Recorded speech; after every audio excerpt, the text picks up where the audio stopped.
ఈ రోజు వరకు నా ట్రస్ట్కి ₹1 ఎన్ఆర్ఐ ఫండ్స్ లేవు, సిఎస్ఆర్ ఫండ్స్ లేవు. నేను సంపాదించిన దాంట్లో మీ చేతితోటి ఇంకో చేతిని గిచ్చుకుంటారా? అరే నేను చెప్తున్నా, గిచ్చుకోవడం కాదు, స్వేచ్ఛతోటి నిస్వార్థంగా నీ ముందర మనస్సాక్షితో మాట్లాడుతున్నా. ₹1 చందా వేయలేదు, ₹1 ఎన్ఆర్ఐ ఫండ్స్ పేరు మీద ఎక్కడ కూడా ట్రస్ట్ ఎంక్వైరీ చేసుకోమన్నా. ఇప్పుడు కూడా చెప్తున్నా నీ ద్వారా కూడా, నేను ₹1 ఎన్ఆర్ఐ ఫండ్స్ సిఎస్ఆర్ ఫండ్స్ లేకపోతే ఎంతనా చందా చేసినట్టయితే ఎంక్వైరీ చేసుకోమని చెప్తున్నా.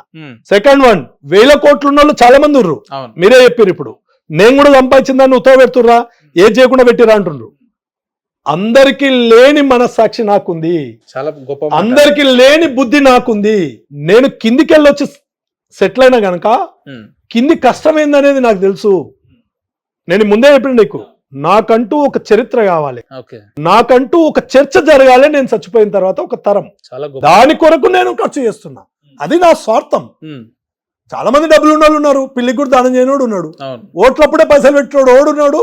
ఎంతసేపు సంపాదించుకొని తరాలకు ఆర్థికంగా సేవ చేస్తా ఉన్నారు కదా. ఇదే కల్వకుర్తి నుంచి మీ ఒక ఓటరు కాంగ్రెస్ కార్యకర్తనో బీజేపీ కార్యకర్తనో రేపు పొద్దున ఇదే మీ ఇంటి గడప ముందుకు వస్తాడు, అన్న నా బిడ్డకో నా కూతురుకో ఒక 10,000 కావాలని అంటాడు. నేను రాజకీయ పరమైన, నేను ఇప్పుడే చెప్తున్నా, బీజేపీ అయినా కాంగ్రెస్ అయినా రాజకీయ భావోజ్వాలంతో ఒక కష్టం ఉన్న వ్యక్తి నా ఇంటికి వచ్చినా, ఒక బాధ ఉన్న వ్యక్తి నా ఇంటికి వచ్చినా సమానంగా స్వీకరించింది, పార్టీలకు అతీతంగా సమానంగా స్వీకరించింది. భవిష్యత్తులో ఉంటది ఆ పరిస్థితి? 100% ఉంటది, 100%. బీజేపీ కార్యకర్త, బీజేపీ కాంగ్రెస్ కాదు బ్రదర్.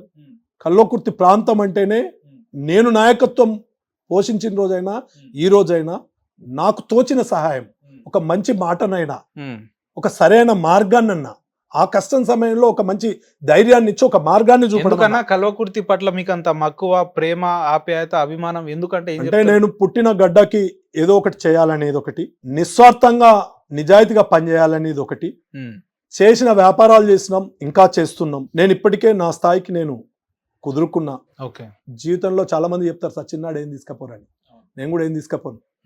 కేవలం ఒక వ్యక్తిగా ఒక చర్చను, ఒక 10 మందిలో సహాయం చేసిన మాటను ఒక గొప్ప వ్యక్తిగా చిత్రీకరణను తీసుకుపోవాలనే మనస్సాక్షి. చాలా అద్భుతంగా చెప్పారు. అంతే తప్ప వేరే ఏం లేదు. నేను పార్టీల భావజాలంతో ఎప్పుడు కూడా సర్వీస్ చేయలే. గ్రామాలలో నేను గుడిసెలు లేని ఇళ్లను నిర్మాణం చేసినోడు కూడా వీడే పార్టీ, ఏ కులము, మైనార్టీయా, క్రిస్టియనా, వాడు హిందువా అని కూడా చూడలే, వాడు పేదోడా అని చూడలే, ఎస్సీయా, దళితనా, బీసీయా అనేది కూడా చూడలే. ఏ ఇల్లు పేదోడు ఉన్నాడు, ఏ ఇంటికి భూమి లేదు, ఏ ఇల్లు గుడిసెలో ఉంది, దానికి సిమెంటు, ఇసుక, కంకర, స్టీలు డబ్బులు కూడా ఇవ్వలే ఉపేందర్. నేను మెటీరియల్ ఇచ్చిన గ్రామాలలో వాళ్ళకున్న అంటే వ్యక్తిగతమైన వాళ్ళలో వ్యక్తిత్వ వికాసం లేక డబ్బులు ఇస్తే తాగి తినడం వ్యసనాల ఖర్చు చేస్తారని మెటీరియల్ ఇచ్చి వాని ఇంటికి అక్కడ ఒక 4గురిని పెట్టి అది నిర్మాణం అయ్యేటట్టుగా పూర్తి చేసిన. కూళ్ళు వాళ్ళే పెట్టుకున్నారు, లేబర్ ఛార్జెస్ వాళ్ళే పెట్టుకునేటట్టుగా, వాళ్ళ ఇంటి నిర్మాణంలో వాళ్ళే పనిచేసేటట్టుగా వాళ్ళని మోటివేట్ చేయించిన. ప్రతి గ్రామంలో నీలాంటి యువకులను, అభ్యుదయం ఉన్న నాయకత్వాన్ని నిలబెట్టిన, భావోజ్వాలం ఉన్న వాళ్ళని తీసుకొచ్చిన. గ్రామంలో 10 మందికి సాయం చేస్తే నీకు కూడా పేరు ఉంటుంది, నీకు కూడా పుణ్యం ఉంటుంది, నీ పేరు కూడా చిరస్థాయిగా ఉంటుంది, చర్చ జరుగుతుంది. నా వ్యక్తిత్వాన్ని వాళ్ళకి పంచిన. నిజం వెంకటేష్ అన్న, మీరు ఒక పని చేయాలంటే అది క్షేత్రస్థాయిలో ఒక 10 మంది 20 మంది కలిసి ఆ పనిని నిలబెట్టాలని అంటే చాలా కష్టంతో కూడుకున్న పని. అటువంటిది మిమ్మల్ని నమ్మి మీ నియోజకవర్గ యువకులు మీతోటి నడుస్తున్నారు అని అంటే ఏంది మీ దగ్గర వాళ్ళకి కనిపించిన ప్రత్యేకత? నిజాయితీ. 10 మంది కష్టంలో వచ్చిన సహాయమే, మనం అనుసరిస్తున్న మార్గమే. సింపుల్. ఆ వ్యక్తితో ఉన్నోడే నన్ను అనుసరిస్తుండు. అవును, కమర్షియల్ ఉన్నోడు నన్ను తిడుతుండు, నా దగ్గర కూడా వస్తలేడు. ఇప్పుడు నన్ను పర్మనెంట్ గా కొన్ని మండలాలల్లో కొంతమంది నాకు అటాచ్ అయ్యారు. వీళ్ళు ఉప్పల వెంకటేష్ మనుషులు అని పేరు పడ్డది. అవును, ఎలాంటి వాళ్ళది నన్ను అనుసరిస్తుండంటే వాడు కూడా నిజాయితీగా నేనేదో చేయాలనే తపన ఉంది వానికి. ఓ 10 మందిలో సహాయం చేయాలి, ఓ మంచి చేయాలి, మనం బ్రతకడమే కాదు పక్కని కూడా బ్రతకడేయడానికి అవకాశం ఇవ్వాలనే వ్యక్తిత్వం ఉన్నోడే నాకు అటాచ్ అవుతాడు లాంగ్ టైం. ఉదాహరణకు మన యూనివర్సిటీ విజేందర్, ఒకసారి మీరు విజేందర్ గురించి చెప్తా మీకు. విజేందర్ ఒక గిరిజన కుటుంబం. విజేందర్ తల్లిదండ్రులు వ్యవసాయ కూలీలు, వ్యవసాయం పని చేసుకొని కూలినాలు చేసే విధంగా బ్రతికి వాళ్ళని చదివించిండు. వాళ్ళ తమ్ముడు, వాళ్ళ చెల్లెలు ఉన్నారు, హయ్యర్ ఎడ్యుకేషన్ చేసారు. నేను చేసిన చదువుకు, నేను చదివిన చదువుకు నాకు ఉద్యోగం రాలేదు, నా కుటుంబాన్ని నేను పోషించుకోలేనని బాధపడి మెంటల్లీ హ్యాండిక్యాప్డ్ అయ్యే పరిస్థితికి పోయింది ఒక సమయంలో, ఒక సందర్భంలో. కారణం తెలుసా? నేను మా అమ్మ నాన్న చేసిన కష్టానికి, నేను పుట్టిన దానికి స్ట్రెస్, నేను ఎంత చదివినా పిహెచ్డి చేసిన నాకు ఉద్యోగాలు వస్తలేవు, నాకు ఆర్థికంగా నేను ఏది చేసుకోలేకపోతున్నా అనుకునే ఫీలింగ్ పోయింది. అట్లాంటి వ్యక్తిత్వం ఉన్నోళ్ళు నన్ను డివోటీగా ఉన్నారు. పైసలు కాదు, వాళ్ళు ఆశించడం కాదు, నిజం చెప్తున్నా తమ్ముడు, ఒక సైనికులు లాగా పనిచేసే వాళ్ళు ఉన్నారు. ఈ సమయానికి ఒక బాయిల పడి సాగుంటారా అంటే ఉప్పల వెంకటేష్ కొరకు చచ్చిపెట్టోళ్ళు ఉన్నారు. వాళ్ళు చచ్చిపెట్టోళ్ళు ఉన్నారు కానీ ఉప్పల వెంకటేష్ అనే వ్యక్తి రాజకీయంగా ఎదగడానికి అటువంటి వ్యక్తుల్ని వాడుకుంటున్నాడు అని కూడా చెప్తారు. నేను వాడుకోవట్లేదు, వాళ్ళకున్న మనస్సాక్షిని నిలబెట్టుకుంటున్నారు. ఉదాహరణ చెప్తా మీకు, మన కరోనా వచ్చింది. అవును, ఎంతో మంది కరోనా వస్తే ఇంటోళ్ళే దూరంగా పెట్టిర్రు.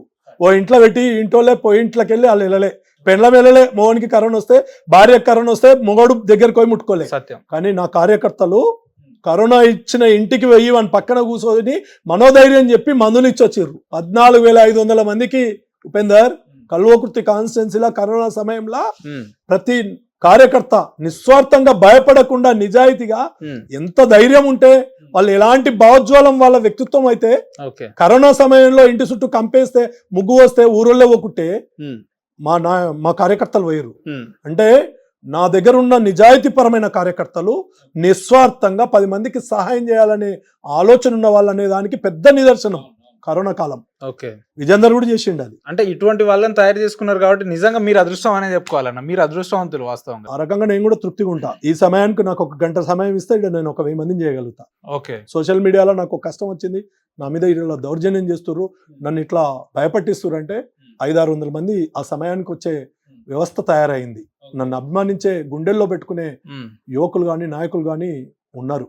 వాస్తవం, దానికి నేను వాళ్ళ వాళ్ళ కొరకు నేను ప్రాణాన్ని కూడా ఇస్తా. అట్లాంటి వ్యక్తిత్వాన్ని నిలబెట్టుకుంటా రాబోయే రోజులు. కల్వకుర్తిలో బీఆర్ఎస్ పార్టీ ఓడిపోయిన తర్వాత అయిపోయింది, జైపాల్ రెడ్డిని నమ్మి వెంకటేష్ కూడా పోయిండు, ఈయన కెరీర్ కూడా అయిపోయింది, బీఆర్ఎస్ పార్టీ కూడా అయిపోయింది అని చెప్పే వ్యక్తులకు మీరేం చెప్తారు? బీఆర్ఎస్ పార్టీ పని అయిపోలేదు. కాంగ్రెస్ పార్టీ 14 నెలల అధికారంలోకి వచ్చి కాంగ్రెస్ కథమైంది. అమ్మ నా బూతులు తింటుర్రు. ప్రజలకు అర్థమైంది, పోవడమే మంచిగా అయింది. ప్రజలకు కూడా వాళ్ళు ఏం చేస్తారని తెలిసిపోయింది. ఇక వాడు చేసినా నమ్మేటట్లేదు జనాలు. ఇప్పుడు జైపాల్ అన్న పని కూడా ఏం అయిపోలేదు, బీఆర్ఎస్ పార్టీ పని అయిపోలేదు. కల్వకుర్తిలా ఖచ్చితంగా కలిసి ఉంటాం, కలిసి జెండా ఎగరేస్తాం. రేపు స్థానిక సంస్థల ఎన్నికలు వస్తున్నాయన్న, సర్పంచ్లు, ఎంపీటీసీలు, జెడ్పీటీసీలు వస్తున్నాయి. మిమ్మల్ని చూసి ఓట్లు వేయాలన్నా, జైపాల్ రెడ్డి యాదవ్ గారిని చూసి ఓట్లు వేయాలన్నా, బీఆర్ఎస్ పార్టీని చూసి ఓట్లు వేయాలన్నా? అంటే అన్ని సమకూలం. పార్టీని చూడాలి, మా భావజ్వాలాన్ని చూడాలి, జైపాల్ అన్న నాయకత్వాన్ని చూడాలి, ఉప్పల వెంకటేష్ నాయకత్వాన్ని చూడాలి. గతంలో జెడ్పీటీసీ ఉన్న సందర్భాలలోనే అనేకమైన 1-2 ఏదైనా సీట్లు తప్ప మిగతా అన్ని ఏకగ్రీవం మీ సైడ్ ఇండిపెండెంట్ వచ్చిన సందర్భాలు చూసినాం. ఆ రకంగా సీన్ ఏమైనా మళ్ళీ రిపీట్ అయ్యే అవకాశాలు ఏమైనా ఉన్నాయా భవిష్యత్తు? 100% ఖచ్చితంగా స్థానిక సంస్థల్ని కైవసం చేసుకుంటాం, స్థానిక నాయకత్వాన్ని నిలబెట్టుకుంటాం. మమ్ములను నమ్ముకున్న వాళ్ళకి నాయకత్వం రావడానికి ప్రయత్నం చేస్తాం. ఎక్కడ పోకుండా ఒమ్ము పోకుండా ప్రజలకు ఈ కాంగ్రెస్ పార్టీ మోసపూరిత హామీలను మోసం చేసిన దాన్ని ప్రజలకు తీసుకుపోతాం. మాకున్న భావజ్వాలాన్ని కూడా చెప్పుకుంటాం. మేము ఇందాకనే మీరు చెప్పారు, ఎస్ జైపాల్ అన్న నేను వేరు కాదు, ఒక్కటే. వేరు కాదు ఒకటే, కానీ బీఆర్ఎస్ పార్టీని అభిమానించే కార్యకర్త ఇదే జైపాల్ యాదవ్ గారి వ్యక్తిత్వం లేదంటే వారి వ్యవహారం నచ్చక దూరంగా ఉంటున్న వ్యక్తులకు మీరు ఎట్లా నచ్చ చెప్తారు, ఎట్లా సంజయ్ చెప్తారు? ఇప్పుడు నా మీద వ్యతిరేకంగా ఉన్న వాళ్ళను ఆయన చెప్తాడు, ఆయన మీద వ్యతిరేకంగా ఉన్న నేను చెప్తా. మీ మీద మిమ్మల్ని వ్యతిరేకించే వాళ్ళు ఉంటారు, ఉన్నారు కొంతమంది. లేడని ఇలాంటి వ్యక్తుల మీద కూడా ఉంటారా? సమాజం నానా రకాలుగా ఉంది, నన్ను కూడా వ్యతిరేకించవచ్చు, స్వార్థం కొరకు వ్యతిరేకించవచ్చు, నేనేందో వాడిని గుంజుకుంటున్నా అని వ్యతిరేకించవచ్చు, ఓర్వలేక వ్యతిరేకించవచ్చు, నా ఎదుగుదలను చూసి వ్యతిరేకించవచ్చు, లేదా నేను చేసే పనిలో కూడా ఏదైనా తప్పు భావించి వ్యతిరేకించవచ్చు. ఒక గ్రామంలో 2 నిలబడతారు, ఒకరికి సపోర్ట్ చేసినప్పుడు మనం సపోర్ట్ చేసిన వ్యక్తి మనం మద్దతు ఇస్తాడు, మనకు అగైనెస్ట్ ఉన్న వ్యక్తి ఎట్లాగో వ్యతిరేకిస్తాడు. ఇది సహజం కదా. అలాంటి వ్యతిరేకత ప్రతి దాంట్లో ఉంది. అందరూ నన్ను అభిమానిస్తారని కూడా నేను చెప్తలేను. వ్యక్తిగతంగా మిమ్మల్ని వ్యతిరేకించాల్సిన అంశం ఏం పెద్దగా లేనప్పటికీ మీ నియోజకవర్గాలు మీ మీద ఒక చిన్న మచ్చ ఉందన్న. ఉప్పల వెంకటేష్ అనే వ్యక్తి వాళ్ళ ఇంటికి పోతే ఎంతో ఇంత సాయం చేస్తుండొచ్చు, కానీ ఆపదలు ఉన్నా అంటే ఫోన్ చేస్తే ఫోన్ ఆన్సర్ ఇవ్వడు, లేపడు, అందుబాటులో ఉండడు, అసలు రెస్పాండ్ ఇవ్వడు అనేది అయితే నిజంగా ఉంది. దీనికి ఏం చెప్తారు? వాస్తవం చెప్తున్నా తమ్మి, నేను ఫోన్ సైలెంట్ ఎందుకు చేసినా తెలుసా? కొంతమంది దుర్మార్గమైన వ్యవస్థ ఈ వ్యవస్థలు ఉంది. గల్లీలో కుక్క చచ్చిపోతే కూడా ఫోన్ చేసి ఏం చేస్తున్నావు అని అడిగిరు. కుక్క చచ్చిపోతే నువ్వేం చేస్తావు ఉపేందర్? దాన్ని ప్రశ్నించారు నాకు ఫోన్ చేసి. పెండ్లమ్మ వాడు కొట్లాడితే కూడా నాకు ప్రశ్నించారు. ఇంకా ఒక విచిత్రమైనది చెప్తా. ఓకే ఒక వైన్స్ కాడ నిలబడి నిండా దాగి అన్న నేను వైన్స్ కాడ ఉన్నా 500 గూగుల్ పే అని మాట్లాడతాడు ఒకడు. ఇక ఈ వ్యవస్థలో నువ్వు ఎక్కడ న్యాయం చేయగలుగుతాం? మీరు రేవంత్ రెడ్డి గారి లెక్కనే నువ్వు చెప్పు తమ్ముడు, నిజం చెప్పు. ఓకే నాకు 500 ఫోన్లు వచ్చి ఉంటాయి ఓకే నేను ఫోన్ ఆన్ పెట్టిన రోజులల్లా. వైన్స్ కాడ నిలబడి నాకు ఫోన్ చేసి అన్న 2 బాటిల్ ఇప్పి అన్న నేను నిండా నిలబడ్డా నిండా దాగి ఒక్కటికి 40 సార్లు కొట్టింటా మీ ఫోన్ ఎత్తకుంటే. ఓకే అరే ఒక నేను ఏదైనా అనుభవించి అనుభవించిన దానికే నా ఫోన్ సైలెంట్ పెట్టుకున్నా. నేను నా కార్యకర్తలకు ఒకటే చెప్తా, నేను ఫోన్ ఎత్తలేదని బాధపడొద్దు. మీకు కష్టం వస్తే నా ఇంటికి రండి, మీకు కష్టం వస్తే నా ఎంబడి ఉన్న వాళ్ళకి కాల్ చేయండి. ఆ ఎమర్జెన్సీ అయితే నేను దాన్ని స్వీకరిస్తా, నేను ఇన్వాల్వ్ అవుతా. నా డ్రైవర్ ఉన్నాడు, నా ఎంబడి ఉన్న పిల్లలు ఉన్నారు, 24 గంటలు నన్ను అనుసరిస్తున్న వాళ్ళు ఉన్నారు. రేపు నేను పిఎల్ఎన్ కూడా పెట్టుకుంటా. నా ఆఫీస్ స్టాఫ్ ఉంది, నా ఆఫీస్ నెంబర్లు ఉన్నాయి, నా కొడుకుల నెంబర్లు ఉన్నాయి. వైద్య పరంగా అయితే నేను ఇప్పుడు నా దగ్గరకు వచ్చిన మా అఖిల్కే అటాచ్ చేస్తున్నా. నేను ఓపెన్ గా అఖిల్కి కాల్ చేయంటున్నా, ఎందుకంటే వాడు డాక్టర్ వృత్తిలో ఉన్నాడు, దానికి సాయం చేయగలుగుతాడు. అట్లా నేను వికేంద్రీకరించుకుంటున్నా. నా కుటుంబం సాయం చేస్తుంది, నా కొడుకు చేస్తే నేను చేసినట్టు కాదా? ఆ రకంగా నేను చేస్తున్నా. కానీ నేను ఎవరిదో ఫోన్ ఎత్తొద్దని, లేకపోతే వాళ్ళని ఏదో హింసించాలని, వాళ్ళకి ఏదో ఆన్సర్ చేయొద్దని కాదు. ఇప్పుడున్న సమాజంలో విసిగిపోయినా, ఈ వ్యవస్థకు విసిగిపోయినా, అరే ఎంత గంజాయి కేసులు అయినాయి తమ్ముడు ఊర్లల్లా, విచిత్రమైనవి. నిండా దాగి ఫోన్లు చేస్తుర్రు. అరే వాడు ఉత్తగా 4 కూర్చొని మంది దాక్కుంటే నాకు ఫోన్ చేస్తారు, మాట్లాడకుంటే వాడు ఆగిండని అర్థమైనాక ఎత్తకుంటే 40 సార్లు కొడతాడు. ఇక ఫోన్ ఏమెత్తాను తమ్మి ఇప్పుడు. నిజంగా నేను ఫోన్ ఎత్తకపోవడం ప్రమాదంలో ఉన్నవానికి హాని జరిగిన సందర్భాలు కనిపిస్తున్నాయి.